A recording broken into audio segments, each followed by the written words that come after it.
Jeg når faktisk ikke at tænke så meget. Jeg kan huske en lille del af det. Men det er først rigtigt, da jeg vågner hjemme i Danmark. Jeg har hele hukommelsen. Nikolaj Offer Jørgensen blev i år 2009 udsendt til Afghanistan med hold 9. Men det, der skulle have været en stille og rolig dag i Afghanistan, blev til en af de mest dramatiske dage i hans liv.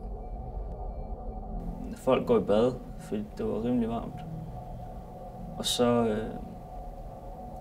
sætter vi os ned og spiser. Og da vi er færdige med det, der spiller vi lidt kort, og så er det der, det sker. Der bliver skudt ind over basen og kastet en håndgranat. Aloysa.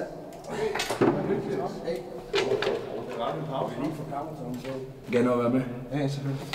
Fedt. Vi spiller som 5.000. Afghansk. Hvor mange skal ikke flere kort nu? Nå, hvis du var det. Hej, drenge. Ja, det var det. Hej. Må jeg være med? Ja. Så. Så du lov til at starte? Ja, starter så. Jamen, det gør jeg.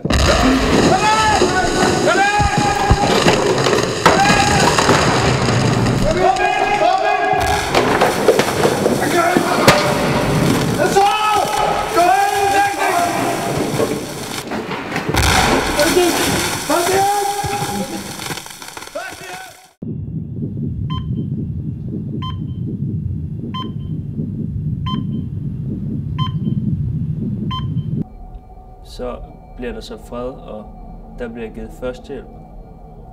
Og vi skal så op til en anden base, der ligger 400 meter længere mod nord.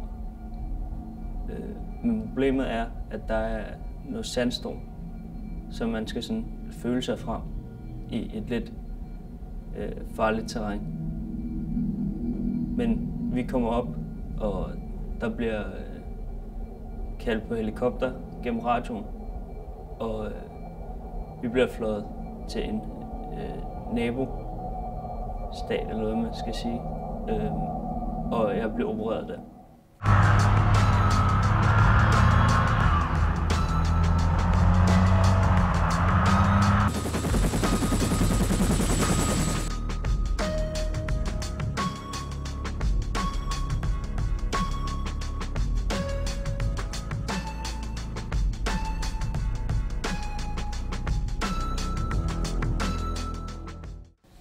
Jeg blev ramt i hovedet, blandt andet, og ned ad venstre side af kroppen, og har også mistet en tå.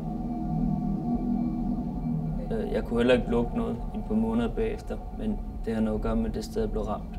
Jeg blev ramt lige her, hvor lugtesansen blandt andet sidder. Jeg var den, der blev hårdt såret dernede. Men jeg havde ligget i koma i 8 dage.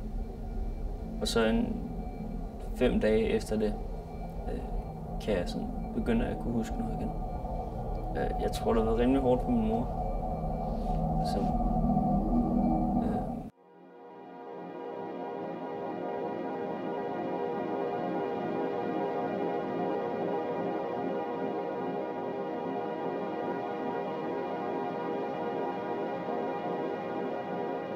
Altså, hvis man havde vidst, at man var kommet hjem så skadet, så tror jeg ikke, der var nogen, der var taget afsted. And I always find something wrong. You've been putting up with my it's just way too long. I'm so gifted at finding what I don't like the most. So I think it's time.